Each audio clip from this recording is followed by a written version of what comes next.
19 sampai dengan ayat yang ke-22. Begini firman Tuhan, dan jemaat bisa mengikuti dalam hati masing-masing. Allah menuntun umatnya. Setelah Firaun membiarkan bangsa itu pergi, Allah tidak menuntun mereka melalui jalan ke negeri orang Palestina, walaupun jalan ini yang paling dekat.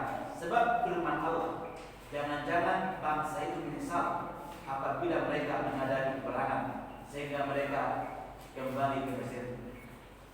Tetapi Allah menuntun bangsa itu berputar melalui jalan di padang gurun menuju ke laut Teberau dengan siap sedia berperang. Berjalanlah orang Israel dari tanah Mesir.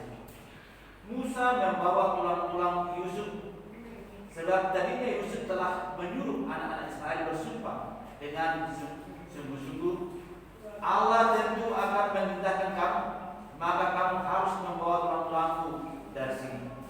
Demikianlah mereka berangkat dari Sukot dan berkemah di Etam, di tepi padang gurun. Tuhan berjalan di depan mereka pada siang hari dalam tiang awan untuk menuntun mereka di jalan, dan pada waktu malam dalam tiang api untuk menerangi mereka, sehingga mereka dapat berjalan siang dan malam. Dengan tidak beralih, tiang awan itu tetap ada pada siang hari dan tiang api pada waktu malam di depan bangsa itu. Ya, sedemikian jauh kita telah membaca firman Tuhan, dan tema firman Tuhan yang kita renungkan pada saat ini, saya berikan temanya, biarlah Tuhan menuntun jalanmu. Biarlah Tuhan menuntun jalanmu. Jemaat yang dikasihi Tuhan, ini cocok dengan situasi kondisi yang kita hadapi pada saat ini. Karena saat ini mungkin karena ada ketakutan, ada mungkin rasa ragu oleh karena PSBB yang sudah mau dikeluarkan oleh pemerintah, ya dan orang pun berkurang di gereja. Nah, Bapak Ibu yang dikasihi Tuhan, biarlah Tuhan yang menuntun jalanmu. Firman Tuhan menjadi renungan kita pada saat ini berbicara tentang Allah dan Israel. Allah menuntun mereka keluar dari Mesir menuju tanah perjanjian, tanah Kanaan. Itu rencana Allah, bukan rencana manusia, bukan rencana bangsa Israel. Karena Tuhan tidak mau bangsa Israel terus diperbudak, terus menghadapi masalah, terus menderita. Lalu di sini Allah mengutus hamba-Nya Musa untuk membawa mereka keluar berjalan dari Mesir menuju tanah Kanaan. Jemaat yang dikasihi Tuhan, hidup ini adalah perjalanan. Perjalanan berarti meninggalkan satu tempat menuju tempat yang lain, seperti dikatakan dalam ayat 20. Mereka berangkat dari apa dikatakan tadi ayat 20. Mereka berangkat dari Sukot menuju berkemah di Etam di tepi padang gurun. Itu artinya hidup ini adalah perjalanan. Berangkat dari satu tempat menuju titik yang lain. Bapak Ibu yang dikasihi Tuhan, hidup ini adalah perjalanan.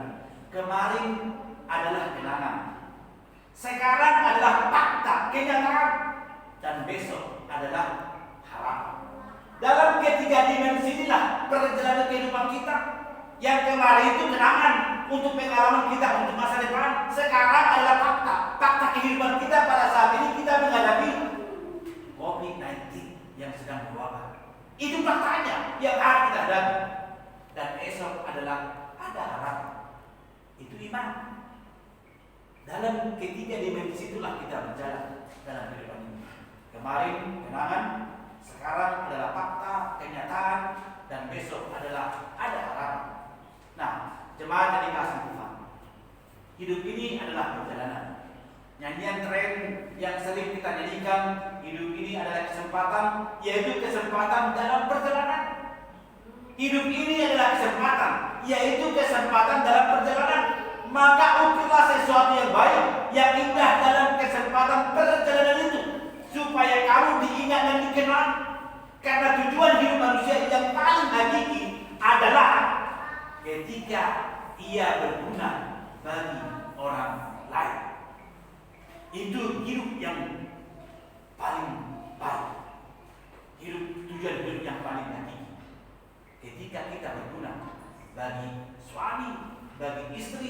bagi keluarga, bagi pekerjaan, bagi gereja. Itu hidup yang hakiki. Nah, jemaat yang dikasih Tuhan, mari kita bertanya, apa yang sudah kita ukir dalam kesempatan yang sudah berikan Tuhan kepada kita, waktu yang sudah Tuhan berikan kepada kita, apa yang sudah kita ukir dalam pekerjaanmu, dalam gerejamu, dalam rumah tanggamu, kepada anak-anakmu, kepada siapapun, apa yang sudah kita ukir? Ini pertanyaan retoris, lapor tak kalah kita jawab, tapi kita renungkan, kita tarik dalam diri kita, apa ya yang sudah saya ukir dalam kehidupan saya, buat teman-teman saya, supaya saya diingat, supaya saya dikenang, supaya anak saya dengan saya, oh rupanya bapak saya dulu itu sangat baik, teman saya itu rupanya sangat menolong, sangat perhatian sama saya. Apa yang sudah kita lakukan? Nah, jemaat yang dikasih Tuhan, memang hidup ini tidak pernah berhenti, terus bergerak secara linear, bergerak dari sini ke sana ke sini, itulah hidup ini. Seperti dikatakan seorang bisu Yunani yang bernama Herakleitos, mengatakan semua berubah, semuanya mengalir, semua berjalan dinamis, tak ada yang setuh. Itulah hidup ini, bergerak, dinamis. Seperti air meninggalkan sumbernya, turun ke paling rendah, masuk ke sungai, dan akhirnya ke laut, dan tidak akan pernah lagi kembali. Begitulah kehidupan kita manusia. Kita dilahirkan, sesudah itu kita meninggalkan masa kanak-kanak, kita masuk remaja, dewasa, sesudah itu kita menikah, berkeluarga, sesudah berkeluarga kita tua, dan sesudah tua baru kita kembali lagi. Begitu. Tak mungkin lagi kita kembali muda. Sepertinya yang Batak mengatakan dan taruhlah bulan kosong. Itulah siklus kehidupan kita.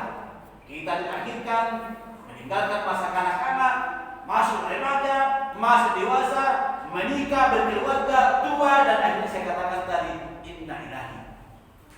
Itulah siklus kehidupan kita. Nah, jemaat yang dikasih Tuhan, apabila kita amati, sebagaimana dikatakan ayat ini, apalagi secara khusus tadi dikatakan dalam ayat yang 21 sampai 22, dijelaskan di sana Tuhan berjalan di depan mereka pada siang hari dalam tiang awan untuk menuntun mereka di jalan, dan pada waktu malam dalam tiang api untuk menerangi mereka sehingga mereka dapat berjalan siang dan malam. Bapak Ibu yang dikasih Tuhan, dari sini sebenarnya terdapat perjalanan hidup itu sungguh indah dan sangat istimewa. Itulah perbuatan Allah yang sungguh ajaib dalam kehidupan kita, tidak terpungkiri. Ketika kita sakit, diangkatnya kita, disembuhkannya kita. Ketika kita menghadapi persoalan, kita ditopaknya. Ketika kita berberat, diberikan kelegaan. Sungguh ajaib perbuatan Allah itu dalam hidup kita. Dan kita ditopang dari satu keajaiban lainnya. Itulah perbuatan Allah yang sungguh ajaib bagi kita dan bahkan bagi bangsa Israel.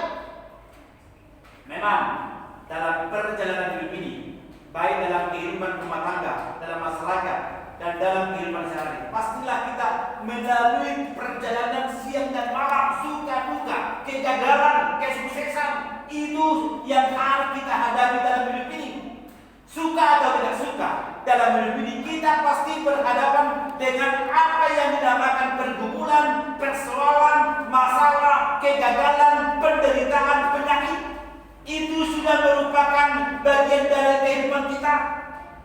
Tidak perlu dipungkiri, tidak dapat dihindari. Alangkah lebih bijaksananya kita apabila kita hadapi, kita jalani bersama Tuhan. Itu yang mau dikatakan yang kedua kepada kita bangsa. Hidup ini penuh dengan pergumulan, ya, tapi alangkah baiknya hidup kita jalan bersama Tuhan. Tak terpungkiri itu kita akan stres. Kenapa ini? Kenapa terjadi ini dalam kehidupan saya? Gak bisa dihindari. Itulah kehidupan itu. Nah, jemaat yang dikasih Tuhan, seorang psikiater berkata begini, bahwa manusia itu hidup di antara susah dan senang, between pain and pleasure, di antara susah dan senang. Oleh karena apa?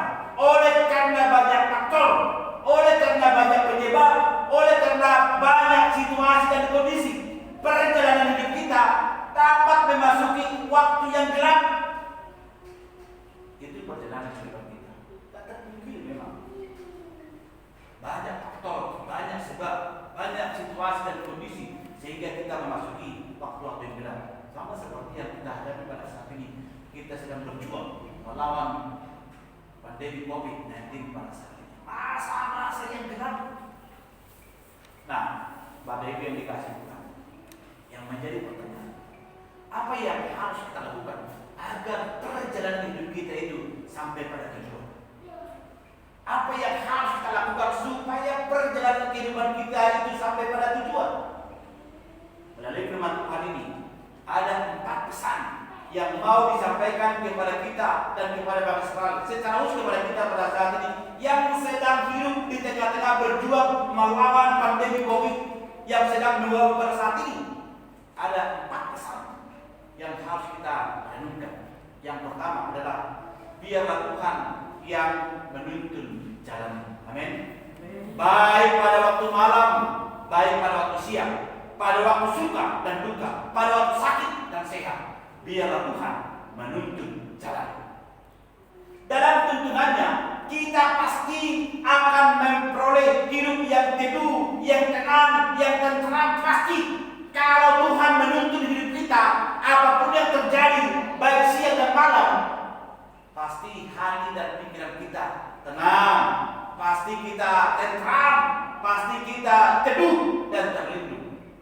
Nyanyian rohani metodis nomor 168 mengatakan, tuntun aku Tuhan Allah lewat gurun dunia, Kau perkasa dan setia, tuntun aku yang lemah. Juru selamat, Kau perisai hidupku, dan sebagainya. Itulah tuntunan Allah bagi kita. Nah, Tuhan adalah gembala yang baik, yang menuntun domba-dombanya. Jelas dikatakan dalam Mazmur 103, dikatakan di sana, Tuhan adalah gembalaku. Ia membaringkan aku di tempat di padang rumput yang hijau. Ia membimbing aku ke jalan yang ke air yang tenang. Ia menuntun aku. Ia dengan gagah dan tokatnya, ia menuntun aku. Sekalipun apa? Aku berjalan dalam Sekalipun aku berjalan dalam lembah kekenangan, aku tidak takut. Sebab apa? Allah beserta. Sebab Tuhan Beserta kita. Jelas jaminan dan tuntunan Tuhan bagi kita. Itu yang pertama, Bapak Ibu yang dikasih Tuhan. Yang kedua, biarlah Tuhan yang berjalan di depanmu. Biarlah Tuhan yang berjalan di depanmu. Baik waktu siang dan malam, baik pada waktu masalah persoalan, baik waktu tenang, baik waktu gembira, baik waktu sakit. Kalau Tuhan berjalan di depan kita, pasti Dia menyediakan jalan di depanmu, memberikan jalan yang istimewa dalam kehidupanmu. Kalau Dia berjalan di depanmu, itu yang kedua. Biarlah Tuhan berjalan di depanmu. Kalau Tuhan berjalan di depan kita, pasti ada jalan keluar, pasti ada solusi. Karena itu Bapak Ibu yang dikasih Tuhan, dalam hidup ini jangan pernah mendahului Tuhan dengan pikiranmu, dengan kekuatanmu, bahwa Tuhan terlalu lambat menjawab permintaanmu dan kebutuhanmu. Kita mengetahui jemaat yang dikasih Tuhan, bahwa dalam perjalanan umat Israel, masa-masa tidak itu terjadi adalah karena mereka terkadang bertindak seperti kanak-kanak yang sebenarnya tidak perlu mereka lakukan. Masa dulu mereka sangat gampang bersungguh-sungguh kepada Tuhan. Mereka juga mau membohongi diri mereka dengan mengatakan, lebih baik kami kembali ke Mesir, di Mesir kami makan. Padahal sebenarnya di Mesir mereka adalah sebagai budak. Mereka mau membohongi diri mereka. Jugul, jigil, degi, itulah bangsa sekarang. Maka dikatakan tadi dalam ayat yang pertama, yang ke-17 dikatakan tadi, Allah tidak menuntut mereka melalui jalan ke negeri orang Palestina, walaupun jalan itu yang paling dekat. Dekatnya itu sebenarnya nggak perlu 40 tahun menjalani sampai ke tanah Kanaan. karena mereka tidak mau susah. Akhirnya mereka harus berjalan 40 tahun karena ketekilan, karena mereka gampang bersungut-sungut, bahkan mengatakan barusan kami kembali ke Mesir katanya. Padahal mereka di Mesir udah ya, gak sabar. Nah, Bapak Ibu yang dikasih tahu, dalam situasi dan kondisi pada saat ini, bukan Tuhan tidak peduli kepada kita, bukan Tuhan tidak menjawab doa kita, tapi kita perlu kesabaran. Jangan menuntut Tuhan seperti bangsa tadi. Nah, Bapak Ibu yang dikasih Tuhan, yang ketiga, biarlah Tuhan menerangi hati kita. Biarlah Tuhan menerangi hati dan pikiran kita, baik waktu siang maupun malam, dan baik sekiranya malam datang, sekiranya masalah persoalan datang kepada kita, biarlah Tuhan yang menerangi hati dan pikiran kita. Hati adalah inti kemanusiaan kita yang terdalam. Ini hati ini adalah inti kemanusiaan kita yang paling dalam. Karena itu perlu diterangi supaya dapat melihat menanggapi hati kita. Belum hati-hati dan penuh, luar biasa kan? Mengapa kerja hati-hati? Makanya perlu diterangi hati kita, menanggapi hati-hati. Nah, Bapak Ibu dikasih firman Tuhan dalam Mazmur 119:105 mengatakan, firman itu berita bagi kakiku dan terang bagi jalanku. Hatamido, curu-curu nipati, jalan hatiul di dalamku. Firman-Mu berita bagi kakiku, terang bagi jalanku. Firman Tuhan itu yang harus menerangi hati kita dan pikiran kita, sehingga ketika ada kegelapan, kita tidak langsung stres, tidak langsung stres, kita tidak langsung bersungut-sungut. Karena itu saya katakan tadi, hati adalah inti kemanusiaan kita yang terdalam. Karena itu hati itu sangat penting diterangi oleh firman Tuhan. Nah, Bapak Ibu yang dikasih Tuhan, yang terakhir, yang keempat, jangan berlari, tetaplah berjalan bersama Tuhan. Kita harus belajar kita dalam bangsa tadi. Mereka langsung berdalih ketika mereka menghadapi situasi yang tidak menguntungkan, ketika mereka dihadapkan dengan persoalan, mereka langsung berdalih, bagusnya kami kembali Tuhan, rupanya Engkau mau membinasakan kami. Karena itu dikatakan mereka. Karena itu jangan berdalih. Apapun persoalan hidupmu, apapun pergumulan kita, jangan pernah kita berlari dari Tuhan. Mari kita berjalan bersama Tuhan. Bersama Tuhan, malam pun bisa menjadi terang. Segala apapun yang kita hadapi, kalau kita bersama Tuhan, pasti Tuhan memberikan cahaya supaya kita bisa keluar dari persoalan hidup kita. Ingatlah, bersama Tuhan, kalau Tuhan yang berjalan di depan kita, apapun yang kita hadapi, pasti kita dapat melewatinya, pasti kita bisa melaluinya. Masalah, persoalan, penderitaan, kegagalan, termasuk pandemi COVID pada saat ini yang kita hadapi, pasti dapat kita lalui. Amin. Tuhan sanggup memberikan jalan keluar. Tuhan sanggup mengubah kehidupan kita. Ini yang harus kita amini, ini yang harus kita imani dalam kehidupan kita, bahwa Tuhan itu mampu membawa kita keluar dari setiap persoalan kita. Sebagaimana Allah menuntun bangsa Israel. Memang dalam perjalanan hidup ini kita harus melewati 1001 macam persoalan, masalah pergumulan. Hidup ini penuh dengan tantangan. Hidup ini banyak ancaman, banyak musuhnya, dan terlalu banyak sebenarnya liku-liku kehidupan ini yang harus kita tempuh. Habis kita sakit, ada lagi masalah, ada lagi persoalan, ada lagi penderitaan. 1001 masalah yang harus kita hadapi. Kita tidak tahu apa yang terjadi besok. Siapa yang tahu apa yang terjadi besok? Banyak prediksi pada saat ini. Tapi Bapak Ibu semua, jangan takut. Kita hadapi bersama Tuhan. Dia sanggup menuntun, menjaga, melindungimu. Dia sanggup berbuat sesuatu yang tidak pernah engkau pikirkan. Dia sanggup menolong, menuntun kita.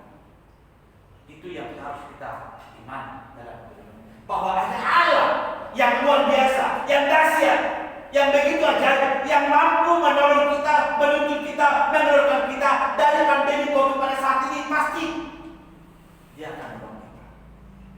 Bapak Ibu yang dikasih Tuhan, apakah Bapak Ibu percaya bahwa Yesus bersama pada saat ini? Amin. Yesus adalah Tuhan. Jelas bahwa Tuhan, bahwa Yesus tetap bersama kita.